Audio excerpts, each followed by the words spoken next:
Satu tungku tiga batu, kita semua bersaudara. Hello everybody, welcome back to my YouTube channel. Oke baik guys, di video gua kali ini gua akan membahas tentang bagaimana cara kerja dari reksadana. Bila kalian ingin memulai investasi reksadana untuk pertama kali, sangatlah penting bagi kalian untuk mengetahui cara kerja dari reksadana. Kalian tidak diharuskan untuk menjadi ahli dalam investasi reksadana, tetapi tujuannya adalah untuk kalian dapat memilih reksadana yang terbaik dan terhindar dari reksadana abal-abal. Jadi, setelah kalian mengetahui cara berinvestasi reksadana yang benar, kalian dapat memilih reksadana yang baik untuk diri kalian dan kalian terhindar dari investasi reksadana abal-abal. Nah, sebelum gue lanjut ke pembahasan selanjutnya, gue mau nih kalian jangan lupa dulu untuk subscribe, like, comment, and share sebanyak mungkin ke teman-teman kalian jika video gue ini bermanfaat. Oke, baik, stay tune terus.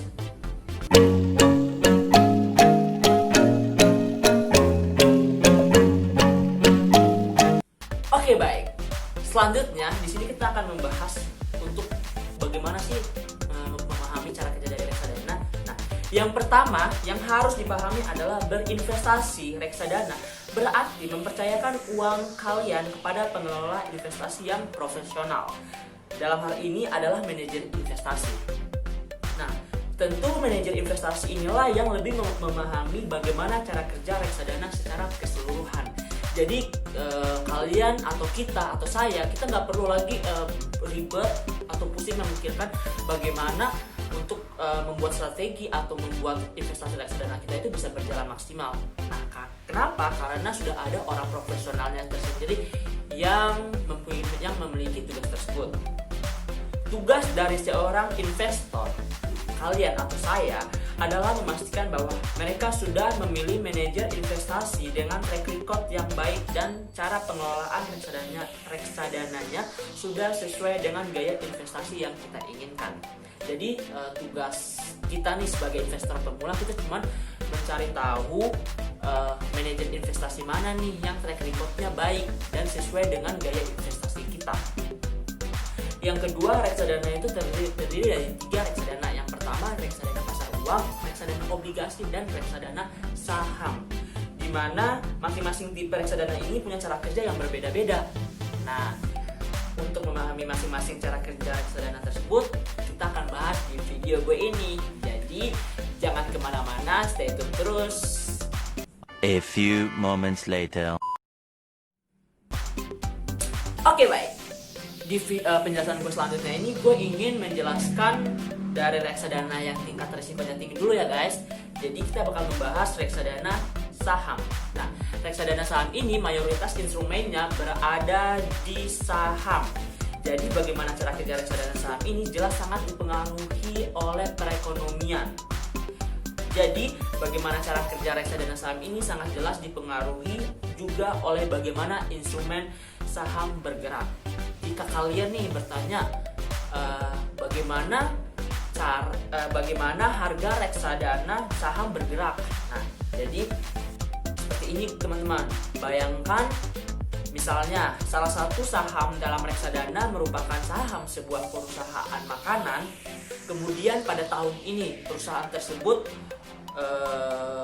memiliki ekonomi yang bagus, maka semakin banyak orang yang membeli makan dari perusahaan tersebut. Nah, akibatnya keuntungan dari perusahaan tersebut akan bertambah dong, karena perekonomian dari perusahaan itu tahun ini bagus dan banyaknya juga pembeli, otomatis hasil yang didapatnya juga bakal meningkat. Nah, para investor yang melihat hal tersebut dan bereaksi positif akan meningkatkan harga saham di perusahaan tersebut. Nah, kalau saham itu ada dalam reksadana, maka reksadana itu juga meningkat harganya. Hal sebaliknya bisa terjadi ketika perekonomian sedang turun. Jadi sudah jelas ya di sini. Yang kedua, reksadana obligasi.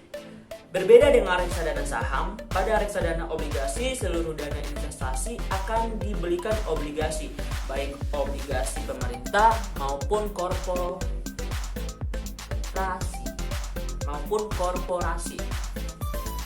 dibelikan oleh manajer investasi. Akibatnya, cara kerja reksadana obligasi ini pun juga jadi berbeda.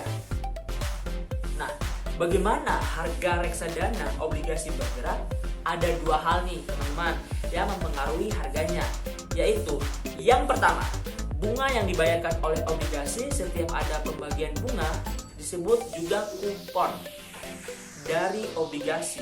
Biasanya manajer investasi akan menggunakan kupon itu untuk diinvestasikan kembali pada obligasi. Akibatnya investasi kembali dan harga NAV reksadana obligasi akan meningkat. Jadi kayak gimana ya? Bunga yang dibayarkan obligasi setiap pembagian yang itu bunga sebagai kupon. Nah, nanti bunganya yang itu akan berkembang lagi. Jadi kalian bisa, ya kalau bisa dibilang kalian bakal dapat, bukan hanya dapat satu, tapi kalian bisa dapat dua. Terus yang kedua, kenaikan harga obligasi. Selain ada pembagian kupon, obligasi juga memiliki harga yang bisa naik atau turun. Biasanya nih, ketika ekonomi sedang turun, obligasi dianggap tempat yang lebih aman oleh investor, sehingga lebih diminati. Akibat lebih diminatinya, harganya mengalami kenaikan. Ketika harganya naik, maka NAV reksadana obligasi juga akan meningkat. Sama nih seperti misalnya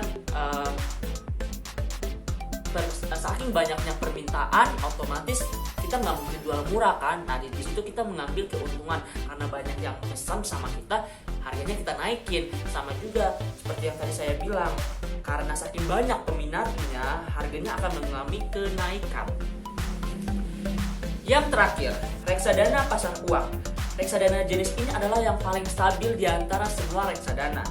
Kenapa bisa begitu? Alasannya adalah isi dari reksadana ini mayoritas adalah instrumen surat utang jangka pendek, yaitu obligasi yang jatuh tempo kurang dari 1 tahun dan deposito. Memang masih ada obligasi, tetapi pergerakannya harganya tidak signifikan dan tidak dipengaruhi oleh gejolak ekonomi. Karena obligasinya hanya berjangka pendek, kestabilan ini juga dibantu deposito yang juga membayarkan bunga tetap sesuai perjanjian dengan penerbitnya.